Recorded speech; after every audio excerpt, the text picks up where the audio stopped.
नमस्कार दोस्तों, स्वागत है आपका रिपोर्टर लाइव देख रहे हैं आप। मैं हूं आपके साथ शिवम सोनी। रिपोर्टर लाइव में हम आपको दिन भर की तमाम महत्वपूर्ण खबरों का अपडेट्स देते हैं। तो चलिए शुरुआत करते हैं रिपोर्टर लाइव का सिलसिला।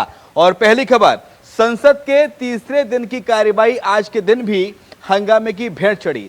सत्ता पक्ष और विपक्ष ने जमकर संसद में हंगामा काटा, जिसके चलते लोकसभा और राज्यसभा की कार्यवाही गुरुवार तक के लिए स्थगित की गई है। खबर पर ज्यादा जानकारी दे रही है हमारे सहयोगी स्वीटी दीक्षित।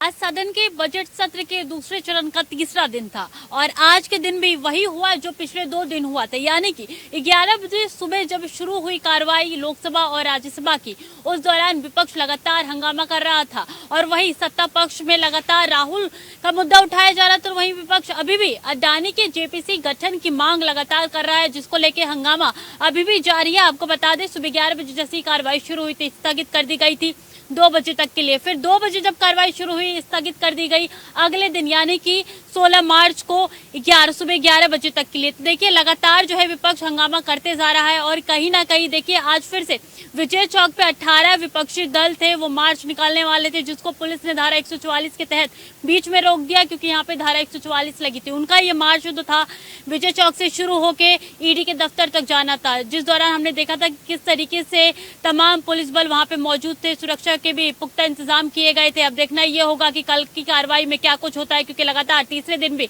विपक्ष के हंगामे के बाद से राज्यसभा और लोकसभा की कार्रवाई स्थगित हो जा रही है। कार्रवाई विपक्ष आगे नहीं बढ़ा रहा है। कैमरा पर्सन निकी के साथ स्वीटी दीक्षित, इंडिया वॉइस। अडानी मामले की शिकायत को लेकर विपक्ष के नेताओं ने अडानी ईडी दफ्तर तक मार्च किया। खबर पर ज्यादा अपडेट्स दे रही हमारे सहयोगी जूही। विपक्ष एक बार फिर से अडानी मुद्दे को लेकर केंद्र सरकार पर हमलावर हो गया है। आज 17 विपक्षी पार्टियों के जो है सांसदों ने संसद भवन से ईडी दफ्तर के लिए मार्च निकाला है। हालांकि बीच में ही इस मार्च को रोके जाने को लेकर कांग्रेस अध्यक्ष मल्लिकार्जुन खड़गे ने इसका विरोध जताया। साथ ही केंद्र सरकार पर जो है कई सवाल भी खड़े किए हैं। अमेरिकी रिसर्च फर्म हिंडनबर्ग द्वारा भारतीय उद्योगपति गौतम अडानी पर लगाए आरोपों को लेकर देश का सियासी पारा लगातार हाई है। मामले की उच्च स्तरीय जांच और जेपीसी गठन की मांग को लेकर संसद से सड़क तक सरकार पर हमलावर है। संसद के बजट सत्र में इस मामले पर लगातार विपक्षी सांसदों का प्रदर्शन देखने को मिलता है और आज बजट सत्र के दूसरे सेशन का तीसरा दिन है और तीसरे दिन भी लगातार सदन की कार्रवाई अडानी मामले की जांच और लंदन में राहुल गांधी के दिए गए बयानों को लेकर ठप रही। कार्रवाई ठप होने के बाद विपक्षी सांसदों ने संसद से ईडी दफ्तर तक मार्च निकाला, जिसमें कांग्रेस अध्यक्ष मल्लिकार्जुन खड़गे, दिग्विजय सिंह, अधीर रंजन चौधरी, आप सांसद संजय सिंह के साथ साथ अन्य दलों के सांसद जो है वो मौजूद थे। खड़गे ने केंद्र की मोदी सरकार पर सवाल उठाए कि आखिर अडानी ने 2.5 साल के भीतर लाखों और करोड़ रुपए कैसे कमा लिए। साथ ही उन्होंने आरोप लगाया कि सरकार विपक्ष की आवाज को दबाना चाहती है। 200 लोगों को रोकने के लिए सरकार की तरफ से 2000 पुलिसकर्मियों को भेजा गया और इससे साफ जाहिर होता है कि सरकार की ओर से विपक्ष को डराने की कोशिश की जा रही है। उन्होंने कहा, सरकारी संपत्ति खरीदने के लिए सरकार एक आदमी को पैसा दे रही है। पीएम किसी ऐसे व्यक्ति को प्रोत्साहित कर रहे हैं जिसके पास पहले कम संपत्ति थी लेकिन अब 13 लाख करोड़ रुपए की हो गई है। यह आखिर हुआ कैसे? कौन है जिम्मेदार? पैसा कौन दे रहा है? इस सब मामलों की जो है पूछताछ होनी चाहिए। पीएम मोदी और अडानी के बीच आखिर संबंध क्या है? उन्होंने कहा कि हम सभी सांसद अडानी घोटाला मामले में एक ज्ञापन सौंपने के लिए निदेशक ईडी से मिलने जा रहे हैं, लेकिन सरकार हमें विजय चौक के पास कहीं नहीं जाने दे रही है। उन्होंने हमें रोक दिया है। लाखों रुपए का घोटाला हुआ है। LIC, SBI और अन्य बैंक जो है बर्बाद हो गए हैं। दरअसल विपक्ष ने संसद भवन से ईडी दफ्तर के लिए मार्च निकाला था और विजय चौक के पास जो है इन्हें रोक दिया गया, जिसके बाद बौखलाए विपक्ष ने सरकार पर जमकर निशाना साधा है। कैमरामैन निकी के साथ मैं जूही, इंडिया वॉइस। भराड़ीसैंण विधानसभा में धामी सरकार का पहला पूर्ण बजट पेश हुआ, बता रहे हमारे सहयोगी अभय केंतुरा। विधानसभा में धामी सरकार ने अपना पहला पूर्णकालीन बजट पेश किया है। 77,407 करोड़ के इस बजट से राज्य की जनता को बहुत सारी उम्मीदें हैं, क्योंकि सरकार ने जैसे कहा था कि नवाचार और युवाओं को लेकर खासा फोकस इस बजट में किया जाएगा, वही सब चीजें इस बजट में भी देखने को मिली है। सरकार की तरफ से युवाओं पर विशेष फोकस यहाँ पर किया गया है। उनके रोजगार सृजन के लिए जो अवसर सरकार पैदा करेगी उसके लिए बाकायदा अलग से बजट का प्रावधान यहाँ पर किया गया है। महिलाओं के उत्थान के लिए अलग से बजट की व्यवस्था की गई है। सीधे तौर पर कहें तो राज्य सरकार के इस बजट से राज्य के विकास को एक नया आयाम यहाँ पर मिलेगा। राज्य उन्नति की ओर बढ़ता हुआ नजर आएगा। 2025 का जो लक्ष्य धामी सरकार ने चुना है उस लक्ष्य को प्राप्त किया जा सकता है। धामी सरकार के इस बजट से महिलाओं को भी उम्मीद थी, तो उनके लिए भी सरकार ने इस बजट में बहुत सारे प्रावधान यहाँ पर किए हैं। उनके लिए अलग बजट रखा गया ताकि राज्य में विकास की रीढ़ जो है अब और मजबूत हो सके, राज्य विकास के पथ पर तेज गति से आगे बढ़ सके। ऐसे में ये कहा जा सकता है कि पिछले वर्ष की तुलना में धामी सरकार का यह बजट 18% से ज्यादा का है। लेकिन जिस प्रकार से राज्य के संसाधन सीमित है और खर्च ज्यादा है, तो ऐसे में सरकार के लिए बजट घाटे का बजट भी कहा जा सकता है। कैमरामैन हसनल साथ अभय कैंतुरा, इंडिया वाइस, भराड़ीसैंण। बिहार के फायर ब्रांड नेताओं में शुमार लालू यादव एंड फैमिली को आखिर कौन सी मिली है बड़ी राहत, बता रहे हमारे सहयोगी नितिन चौधरी। बिहार के पूर्व मुख्यमंत्री लालू प्रसाद यादव और उनकी पत्नी राबड़ी देवी और उनकी बेटी आरजेडी सांसद मीसा भारती को 50,000 रुपए के मचुलके पर आज जमानत दे दी गई है। जिस तरीके से सीबीआई ने उनसे पूछताछ करने के लिए आज रेवेन्यू कोर्ट में बुलाया था, लेकिन उसके बाद में जब 50,000 मचुलके पे जमानत दी गई है, बताया जा रहा है कि उन्हें जमीन के बदले नौकरी देने का भी वादा किया था। तो उसमें सीबीआई उनके घर पर बिहार में जो है रेड कर रही थी, लेकिन उसके बाद दिल्ली के अंदर उनका जो आवास बना हुआ लालू प्रसाद यादव और राबड़ी देवी का, उसमें भी जाकर सीबीआई जो है रेड कर रही थी। लेकिन उसके बाद आज रेवेन्यू कोर्ट ने जो है 50,000 के रुपए जुर्माने पर मुचुलके पे उनको जमानत दे दी गई है। अगली सुनवाई 29 मार्च को होगी, जहां रेलवे में नौकरी के बदले जमीन मामले में तीनों आरोपी को दिल्ली के राउजी एवेन्यू कोर्ट में पेश हुए थे। सुनवाई शुरू होने पर सभी आरोपियों को कोर्ट में जज के सामने अपनी उपस्थिति हाथ उठाकर दर्ज कराई थी। इसके बाद लालू यादव, मीसा भारती और राबड़ी देवी ने कोर्ट में जमानत याचिका पर दाखिल की। कोर्ट ने तीनों याचिका मंजूर करते हुए सभी आरोपियों को 50,000 रुपये के निजी मुचलके पर जमानत का आदेश दे दिया है। लालू यादव ने व्हीलचेयर पर बैठकर कोर्ट पहुंचे, तो उनके हाल ही में किडनी ट्रांसलेट का हुआ था। लालू यादव और आरोप किया है कि उन्हें रेल मंत्री रहते हुए नौकरी के बदले में लोगों को जमीन ली थी। सीबीआई ने बीते साल 18 मई को लालू यादव के खिलाफ केस दर्ज किया गया था। इससे पहले 6 मार्च को सीबीआई पटना स्थित राबड़ी देवी के आवास पहुंची थी, जहां उसने पूर्व सीएम से सवाल जवाब किए थे। अगले ही 7 मार्च को सीबीआई की टीम दिल्ली के स्थित मीसा भारती के आवास पर पहुंची। यहां पर सीबीआई ने घोटाले मामले में लालू यादव से पूछताछ की थी। पूछताछ तीनों दिन बाद भी ईडी की टीम लालू यादव और तेजस्वी यादव और उनके परिवार करीबियों के करीब 15 ठिकानों पर छापेमारी की थी। इसी दौरान ईडी ने दावा किया था कि उसने छानबीन के दौरान 600 करोड़ के आर्थिक अपराध का पता चला है। ईडी ने बताया कि 1 करोड़ कैश और $1900, 540 ग्राम सोना और 1.5 किलो सोना अभिभूषण बरामद किया गया है। रावजी एवेन्यू कोर्ट में जमीन के बदले में नौकरी देने के मामले में सीबीआई ने आज तीनों लोगों को जमानत दे दी। बताया जा रहा है कि 50,000 के मचुलके पे इन तीनों लोगों को जमानत मिले। जो और भी आरोपी हैं उन सभी आरोपियों को भी जमानत दे दी गई है। लेकिन जिस तरीके से बिहार के अंदर ईडी और सीबीआई का जो छापेमारी चल रही थी, बताया जा रहा है कि लालू प्रसाद यादव और उनकी जो पत्नी है राबड़ी देवी और बेटी आरजेडी की सांसद मीसा भारती के घर पे भी दिल्ली आवास पे छापेमारी चल रही थी। लेकिन उसके बाद जब आज कोर्ट में पेशी कराई गई, तो उसमें कोर्ट के पेशी होने से पहले लालू प्रसाद यादव व्हील चेयर पे पहुंचे। तो व्हील चेयर पे पहुंच के सबसे पहले कोर्ट में अपना हाथ उठाया, लेकिन उसके बाद जब उपस्थित दर्ज कराई तो तीनों लोगों ने, तो उसके बाद कोर्ट ने इन तीनों लोगों को जमानत दे दी। कैमरामैन निक्की के साथ में नितिन चौधरी, इंडिया वॉइस, दिल्ली। बिहार में इन दिनों विधानसभा का बजट सत्र चल रहा है और इस बजट सत्र में सत्ता पक्ष और विपक्ष जमकर हंगामा कर रहे हैं। विपक्ष तमाम मुद्दे उठा रहा है, सत्ता पक्ष को घेरने की कोशिश कर रहा है। लालू प्रसाद यादव, आरजेडी को घेरने की कोशिश लगातार भारतीय जनता पार्टी के विधायकों के द्वारा की जा रही है। तो वहीं भारतीय जनता जेडीयू और आरजेडी विपक्ष पर बजट पर चर्चा की मांग लगातार करते नजर आ रहे हैं। तो इसी खबर पर ज्यादा अपडेट्स दे रही है हमारी सहयोगी दीक्षा चौधरी। बिहार विधानसभा के बाहर जमकर हंगामा देखने को मिला। विधानसभा के बाहर बीजेपी विधायक धरने पर बैठे थे। इस दौरान बीजेपी विधायकों ने लड्डू की प्लेट फेंक दी। वहीं कल विधानसभा में माइक तोड़ने के मामले ने तूल पकड़ा था।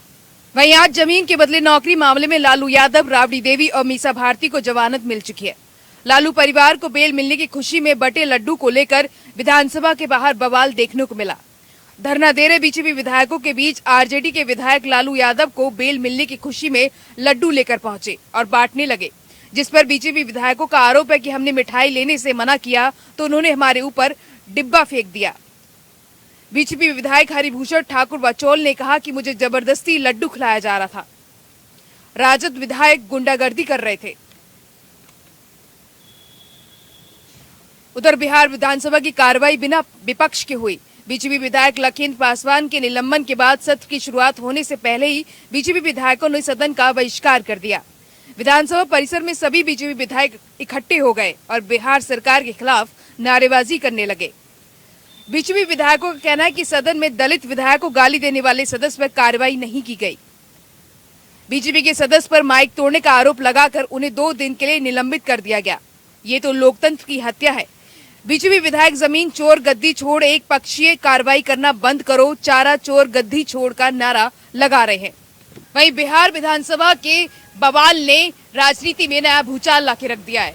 कैमरामैन निक्की के साथ मैं दीक्षा चौधरी।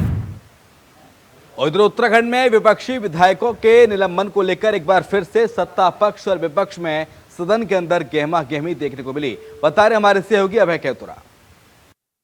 राजस्थान में बजट सत्र के दौरान विपक्षी विधायकों का जो निलंबन था, वो निलंबन अभी भी विधानसभा अध्यक्ष की तरफ से अग्राही कर दिया गया है।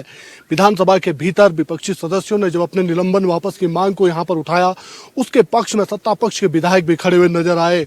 साफ तौर पर यह कहा गया कि सदन की जो स्वस्थ परंपराएं हैं, उस परंपरा का निर्वहन होना चाहिए और ये जो निलंबन किया गया 1 दिन का, उस वजह से तो स्वतः ही वो समाप्त हो जाता है, लेकिन उसे सदन की परंपरा के अनुरूप वापस लिया जाना चाहिए। लेकिन विधानसभा अध्यक्ष ने कहा कि उनका जो विनिश्चय था वो सही था और उन्होंने जो विनिश्चय पढ़ा है उसमें सही चीजों को पढ़ने का काम किया गया है। ऐसे में जो मांग सदन की तरफ से रखी गई है विपक्षी सदस्यों के निलंबन की, उसको सदन की तरफ से अग्राही किया जाता है। ये कहा जा सकता है कि इसके बाद एक बार फिर सरकार और अध्यक्ष के बीच की जो खाई होगी और बढ़ती हुई नजर आएंगी। ऐसे में विपक्षी विधायकों का भी जो आक्रामक रुख होगा और देखने को मिलेगा। कैमरामैन हसन आजाद, अभय कैंतुरा, इंडिया वॉइस, भराड़ी शहर।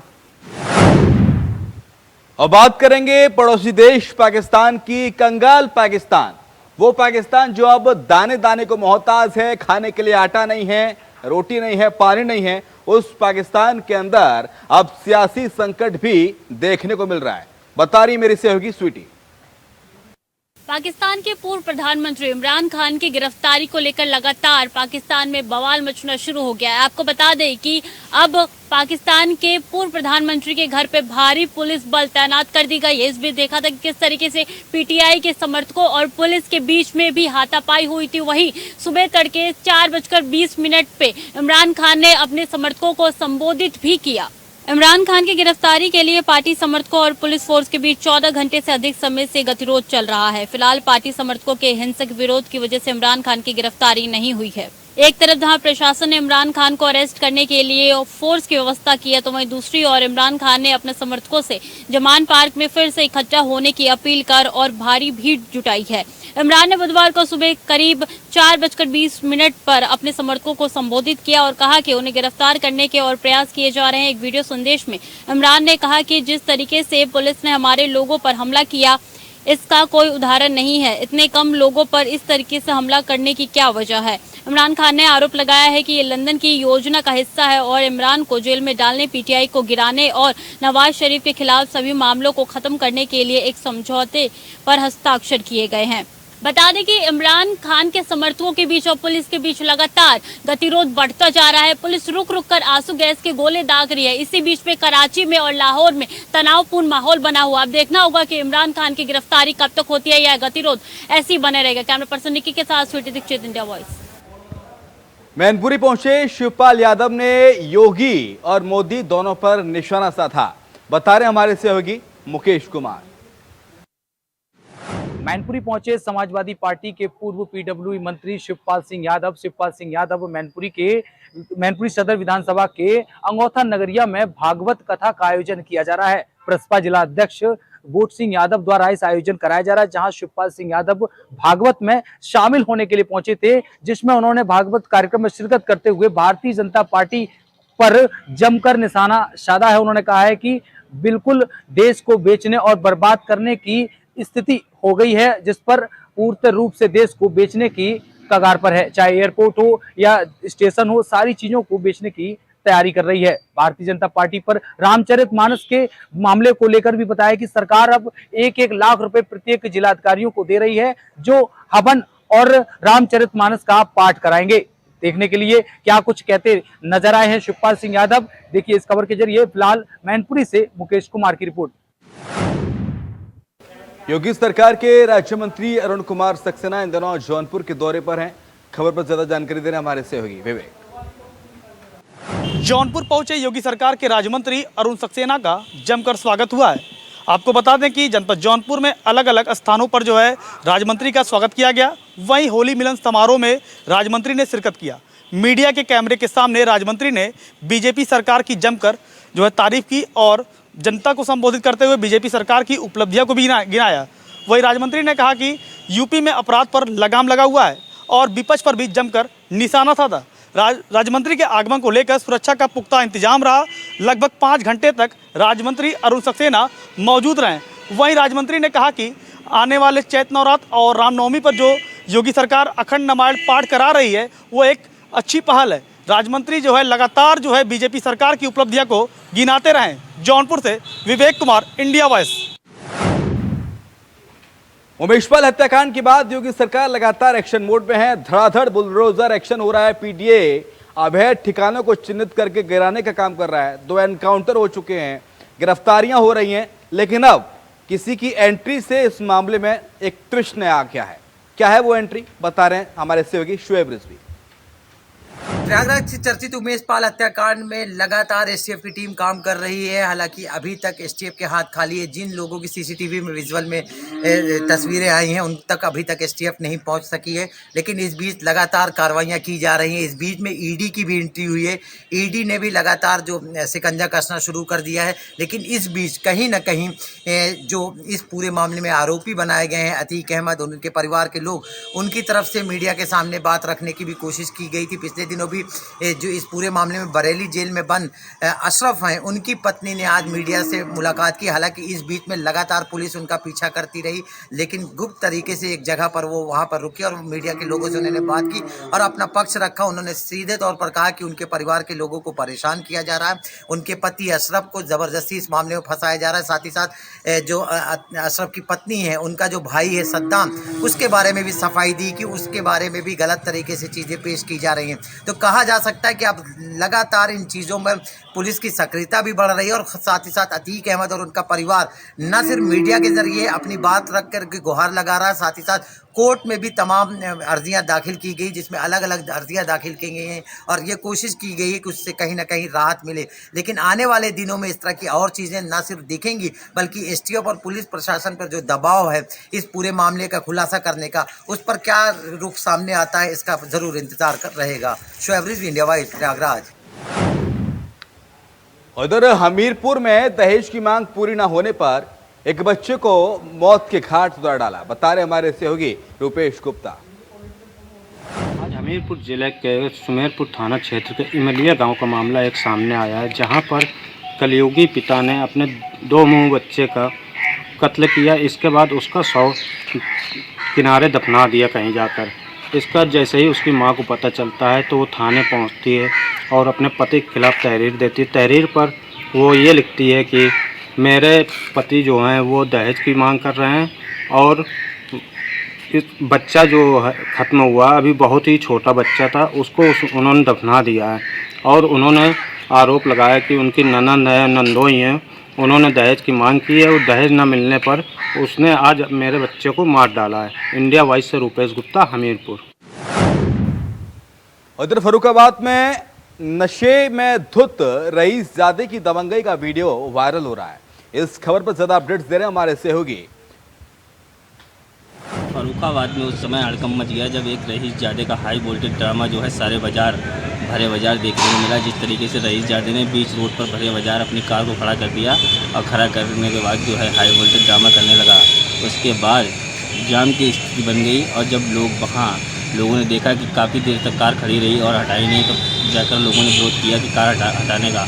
तो रईसजादे ने वहाँ से शराब की बोतल निकाली और अपने साथियों के साथ गाड़ी में मार कर फोड़ने लगा। फोड़ने के बाद जो है वहाँ के लोगों ने विरोध किया तो गाड़ी को आग के हवाले करने की धमकी देने लगा। जिसके बाद जो है रईसजादे की दबंगई खुलेआम आमतौर पर दिखाई दे रही थी। जिस तरीके से गुंडे पर उतारू था उस तरीके से लोग वहाँ के दहशत में आ गए और सूचना मिलते ही मौके पर कर्नलगंज चौकी की पुलिस और कर्नलगंज के सिपाही बड़ी संख्या में पहुंच गए और उन लोगों ने भी रईसजादे से बात की तो रईसजादा अपनी दबंगई के बल पर गुंडे के उतारू हो गया और उनके साथ भी बदसलूकी की और दबंगई की, जिसकी खबर को इंडिया वॉइस ने बड़ी प्रमुखता से दिखाया था। खबर चलने के बाद एसपी अशोक कुमार मीणा ने इंडिया वॉइस की खबर का संज्ञान लेने के बाद जो है कोतवाली पुलिस को कड़े निर्देश दिए कि जो है इसके खिलाफ मुकदमा लिखकर जल्द से जल्द गिरफ्तार कर जेल भेजे। तत्काल जो है कोतवाली पुलिस ने मुकदमा दर्ज कर आरोपी रईस जादे को गिरफ्तार कर लिया। गिरफ्तार करने के बाद जेल भेज दिया है और उसकी कार को भी सीज कर दिया है। जिस तरीके से फर्रुखाबाद में इंडिया वॉइस की खबर का बड़ा असर देखने को मिला है, उस तरीके से मामला जो है रईस जादे की दबंगई का था। जिस तरीके से इंडिया वॉइस ने प्रमुखता से खबर को चलाया था, उस तरीके से फर्रुखाबाद में इंडिया वॉइस की खबर का बड़ा असर हुआ है। एसपी ने जो है मुकदमा दर्ज कर आरोपी को जेल भिजवा दिया है। फर्रुखाबाद से इंडिया वॉइस के लिए आदेश यादव। इधर बांदा में अवैध तरीके से संचालित हो रहे क्लिनिक्स पर जिला प्रशासन ने छापेमार कार्रवाई की है, बता रहे हमारे सहयोगी संदीप कुमार। एक और प्रदेश सरकार स्वास्थ्य व्यवस्था को चुस्त और दुरुस्त बनाने के लिए बेहतर प्रयास करने में लगी हुई है, लेकिन वहीं अगर बात करें झोला छाप डॉक्टरों की, तो झोला छाप डॉक्टरों के द्वारा लगातार सरकार के मनसों पर पानी फेरने का काम किया जा रहा है। आज ताज़ा मामला बांदा जनपद के बबेरू क्षेत्र से सामने आया है, जहां पर काफ़ी समय से लगातार एक अंश पॉलीक्लिनिक नाम का एक क्लिनिक जो है संचालित किया जा रहा था, जो कि अवैध रूप से संचालित किया जा रहा था, जिसको लेकर के जब स्थानीय लोगों के द्वारा संबंधित पॉलीक्लिनिक की जानकारी संबंधित अधिकारियों को दी गई, तो संबंधित अधिकारियों ने पूरे मामले को संज्ञान में लेकर के उसकी जांच पड़ताल शुरू कर दी। जांच पड़ताल के बाद ये सामने निकल कर के आया कि जो क्लिनिक है पूरी तरह से अवैध रूप से संचालित किया जा रहा है। जैसे ही अधिकारियों के द्वारा आज छापेमारी करने का काम किया गया, तत्काल वहाँ पर जो भी झोला छाप कर्मचारी वहाँ पर काम कर रहे थे, तत्काल अधिकारियों की सुगबुगाहट जानते हुए पीछे वाले कमरे में छुप गए और वहाँ पर जाकर के अपने आप को बचाने का काम किया। लेकिन वहीं जब अधिकारियों ने वहाँ के कर्मचारियों से दस्तावेजों की और उनके मेडिकल कागज़ों की बात की, तो वहाँ पर कोई भी किसी प्रकार का मेडिकल से संबंधित कागज़ वहाँ पर बरामद नहीं किया, जिसको देखते हुए वहाँ के उप जिलाधिकारी की निगरानी में उस हॉस्पिटल को पूरी तरह से सील कर दिया गया है। उसके बाद आगे की कार्रवाई की जा रही है। अब देखना ये है कि ज़िले में और भी जितने भी इस तरह के अवैध रूप से संचालित हो रहे हैं हॉस्पिटल जो संचालित हो रहे हैं, जिनमें झोला छाप डॉक्टर जो बिना डिग्री के डॉक्टरी करने के प्रैक्टिस का काम कर रहे हैं, क्या उन पर भी और आगे की कार्रवाई होगी, ये देखने वाली बात होगी। इंडिया वॉइस के लिए संदीप कुमार, बांदा। और इधर लखीमपुर खीरी में गंभीर मामला सामने आया, आखिर कौन सा है वो गंभीर मामला, बता रहे हमारे सहयोगी राम जी। लखीमपुर खीरी के सदर कोतवाली क्षेत्र के अंतर्गत एक बड़ी घटना सामने आई है। निर्वाचन चुनाव के दौरान जो निर्वाचन अधिकारी है उसका अपहरण एक भाजपा नेता द्वारा कर लिया जाता है। निर्वाचन अधिकारी जो सोमवंशी है उसने गंभीर आरोप लगाए हैं। वहीं सदर कोतवाली में देर रात पहुंचकर उसने लिखा, बाकायदा भाजपा नेता के नाम एक तहरीर दी है। तहरीर में उसने संगीन आरोप लगाया है कि जो निर्वाचन अधिकारी सोमवंशी का जाके 4 बजे करीब कुछ भाजपा नेता के साथ 8 से 10 लोग जाते हैं, उसका एक तरीके से अपहरण करने की कोशिश की जाती है। अपहरण करने के जो पर्चे दाखिल किए गए थे उन पर्चे को जबरदस्ती छीनने के बाद उसको फाड़ दिए जाते हैं। जो उसका कहना है उसी बात की जो तहरीर है भाजपा नेता के द्वारा सदर कोतवाली में दी गई है। सदर कोतवाली इस मामले की छानबीन कर गई है। वहीं इंस्पेक्टर प्रभारी चंद्रशेखर ने बताया कि हर बिंदुओं पर जांच हो रही है, जांच के बाद उपरांत कार्रवाई की जाएगी। लखीमपुर खीरी से इंडिया वॉइस से रामजीत सिंह। और इसी के साथ रिपोर्टर लाइव में इतना ही। खबरें लगातार जारी हैं, आप देखते रहिए इंडिया वॉइस।